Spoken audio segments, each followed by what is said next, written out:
বক্তব্য ছিল, আমার এলাকাতে আমি দেখেছি একটি দোকানে রাত্রিবেলা মেয়েরা মদ খেত। রাজ্যের স্বাস্থ্য ভবনের সামনে জুনিয়র ডাক্তারদের ধর্ণা মঞ্চে শনিবার উপস্থিত হয়ে মুখ্যমন্ত্রী বলেছিলেন, ঝড় জলের মধ্যে আপনারা রাস্তায়, তাই আপনাদের পাহারাদার হিসাবে আমাকে জেগে থাকতে হয়। আর সোমবার রাজ্যের মন্ত্রী স্বপন দেবনাথ নিজেকে যাদের পাহারাদার বলে দাবি করলেন তারা কার্যত চমকে দেওয়ার মতো। তিনি বলেন, আরজিকর কাণ্ডের প্রতিবাদে রাত জাগাতে অংশ নেওয়া মহিলাদেরকে এবং গভীর রাতে মদের দোকানে মদ খেতে যাওয়া মহিলাদের আমাদেরই পাহারা দিতে হচ্ছে। রাজ্যের একজন দায়িত্বশীল মন্ত্রীর এরকম মন্তব্য যথেষ্টই শোরগোল ফেলে দিয়েছে। বিরোধীরাও এ নিয়ে কটাক্ষ করতে ছাড়েনি। বিশ্বকর্মা পুজোকে সামনে রেখে সোমবার কালনায় নতুন বাসস্ট্যান্ডে একটি বিশেষ অনুষ্ঠানের আয়োজন করা হয়। সেই অনুষ্ঠানে বক্তব্য রাখতে উঠে মন্ত্রী স্বপন দেবনাথ আরজিকর কাণ্ড নিয়ে চলা আন্দোলনের কথা বলতে গিয়ে বেফাঁস নানা মন্তব্য করে বসেন। তিনি বলেন, রাত 2টোই হোক বা 11টা, মিছিল করা কিংবা রাত জাগায় অংশ নেওয়ার পরিবেশ বাংলায় আছে বলেই তা মায়েরা তা করতে পারছে। আরজিকর কাণ্ডে জুনিয়র ডাক্তারদের আন্দোলনে মুখ্যমন্ত্রীর সমর্থন আছে। দোষীদের দৃষ্টান্তমূলক সাজা অর্থাৎ ফাঁসির দাবি মুখ্যমন্ত্রী চেয়েছে, আমিও তাই চাইছি। এরপরেই মন্ত্রী মহিলাদের রাত বিরেতে মদের দোকানে গিয়ে মদ খেতে যাওয়ার বিস্ফোরক অভিযোগ আনেন। মন্ত্রী স্বপন দেবনাথ বলেন, আমার এলাকাতে পূর্বস্থলী দক্ষিণ বিধানসভা আমি দেখেছি একটি দোকানে রাতে মেয়েরা মদ কেনে, যার নাম হচ্ছে বিকাশের দোকান। এই খবরটা পাওয়ার পর আমি 2 দিন পর সেখানে রাতে গিয়েছি। কোনো মেয়েরা হোটেলে মদ খেতে চায় তা দেখতে। আমি হোটেলওয়ালাকে বলে এসেছি, এখন থেকে আর কোনো মহিলাকে হোটেলে মদ খেতে দেওয়া যাবে না। এটাও তো আমাকেই দেখতে হবে, ওই মহিলারা যদি মদ খেতে যায়, যদি কোনো অঘটন ঘটে যায় তখন কি হবে, সেজন্য তো আমাদের পাহারা দিতে হচ্ছে। মন্ত্রী স্বপন দেবনাথ বৃষ্টি স্নাত রবিবারের গভীর রাতে একটি জায়গায় 2টি ছেলে ও একটি মেয়ের বিয়ার খাওয়ার ঘটনার কথা জানান। মন্ত্রী বলেন, রাত তখন 2টো, দেখি তারা বিয়ার খাচ্ছে। বিষয়টি পুলিশকে জানানো হয়। ওই ছেলে মেয়েদের বাবা মাকে ফোন করেও বলা হয়। এই মঞ্চের আরজিকরের যে ঘটনা তা নিন্দনীয়, জঘন্যতম, অপরাধযোগ্য, দৃষ্টান্তমূলক শাস্তি হওয়া। বাংলার মুখ্যমন্ত্রী মমতাকেও এটা বলছে। যারা আন্দোলন করছেন তাদের আন্দোলনের প্রতি আমাদের সমর্থন আছে। আন্দোলনে সবাই নেমেছে, মহিলারা নেমেছেন, ছাত্র নেমেছেন, যুবকরা নেমেছেন। তাদের আন্দোলনের দাবি সম্পর্কে তো কারো দ্বিমত নেই। জুনিয়র ডাক্তাররা আন্দোলন করছেন। আমাদের মুখ্যমন্ত্রী কিন্তু বারে বারে এইটাই বলেছেন, এই ঘটনার দৃষ্টান্তমূলক সাজা হওয়া দরকার, সাজা মানে ফাঁসি। এ ব্যাপারে মুখ্যমন্ত্রী নিজে বলেছেন এবং তিনি এই আন্দোলনের প্রতি তার সমর্থন আছে। যথারীতি কেন্দ্রীয় সংস্থা সিবিআই তদন্ত করছে, যারা অপরাধী তাদের দৃষ্টান্তমূলক সাজা হোক, মুখ্যমন্ত্রী চাইছে।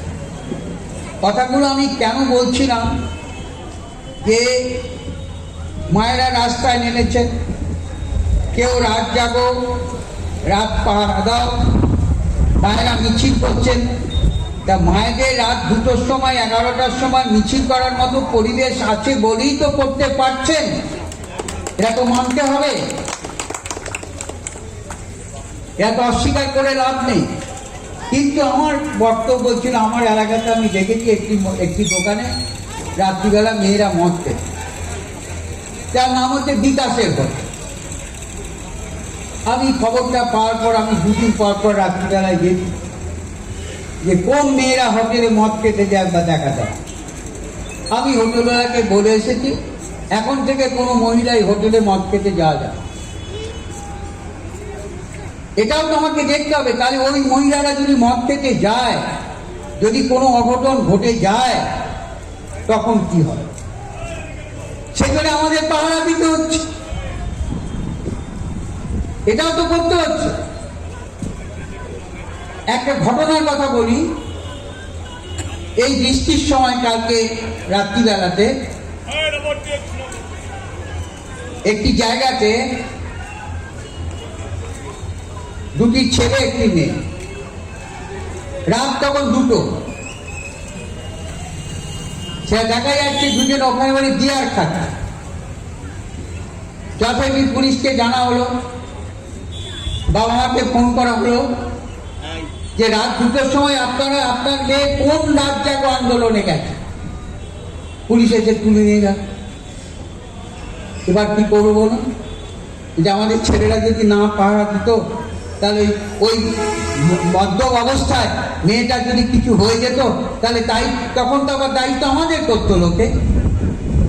এ কথাগুলো তো ভাবতে হবে। তাহলে বাড়ির কোনো মহিলাকে অসম্মান করার জন্য আমি বললাম না, কিন্তু এই ঘটনাগুলো অনেকে তো জানেন কিন্তু বলেন না, আমাকে বলতে হচ্ছে বাধ্য হয়ে। কারণ ওদের এই রাত্রিবেলা যখন আমাদের পাহারা দিত, বাবা মা কি খোঁজ নেবে না? বাবা মা কি জানে না যে আমার মেয়ে সন্ধ্যেবেলায় কোন মদের দোকানে যাচ্ছে? তো বাবা মাদের সাবধান, আপনারা কোন আন্দোলন করুন, আন্দোলনে মোমবাতি জ্বালান, মিছিল করুন, যাই করুন তাই করুন, কিন্তু অনেক জায়গায় যখন যায় তখন আপনি খোঁজ করবেন আপনার মেয়ে কোথায় গেল। শেষে কিছু হলে দায় দায়িত্ব এসে আমাদের ঘাড়ে চাপছে। কোনো তো অসুবিধা হচ্ছে না কি? দেখতে পাচ্ছেন না আপনারা? কেউ তো আমরা দেখতে পাচ্ছি টিভিতে প্রতিবাদ জানিয়ে দিয়ে পরের দিনই বিদেশে বেড়াতে চলে গেল। আবার আমি কদিন আগে গোপনে একদিন এই আধুনিকার এখানে দাঁড়িয়েছিল। আপনাকে অনেকে হয়তো আমাকে চেনেন না, এটা ঠিকই, কিন্তু আমি তো এমনি গ্রামে ঘোরা লোক, এটা ঠিকই তো গাড়ি ছেড়েও হাঁটতে হাঁটতে দেখতে দেখতে যাই। আমিও কাল না একদিন সন্ধ্যেবেলা আধুনিকার সামনে দাঁড়িয়েছিলাম, খেয়াল করছিলাম যারা বলছিল পুজো আর মন থেকে নিঃসন্দেহে একটা দুঃখের ঘটনা, অনুতাপের ঘটনা, কিন্তু সবচেয়ে প্রতিবাদী মুখ যখন দেখি আধুনিকাতে বড় বাজার করে ফিরছে গায়ে গেল। তাই গেছি আমি নিজে না রেখে তো বলতে পারবো না। আমি তো দেখি এই চরিত্রটা খারাপ লাগে, মনটা খারাপ লাগে।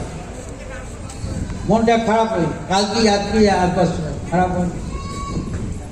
আমি দেখছি বড় বড় দোকানগুলোতে কদিন ধরে গণেশ ঠাকুর জানেন আমি গোপনে হানা মারছি, দূরে দাঁড়িয়ে থাকছি, চা খাওয়ার নাম করে দিই, কে বাজার কিনছে দেখছি। আমি দেখলাম আমার একটা সবচেয়ে মিছিলে যে অগ্রণী ভূমিকা, সেই বইয়ের সবচেয়ে দামি শাড়িটা কিনে নিয়ে যাবে বলে আমরা পুজোতে আর মন নেই, আন্দোলন প্রতিবাদ, সেই সবচেয়ে বেশি বাজার বলুন।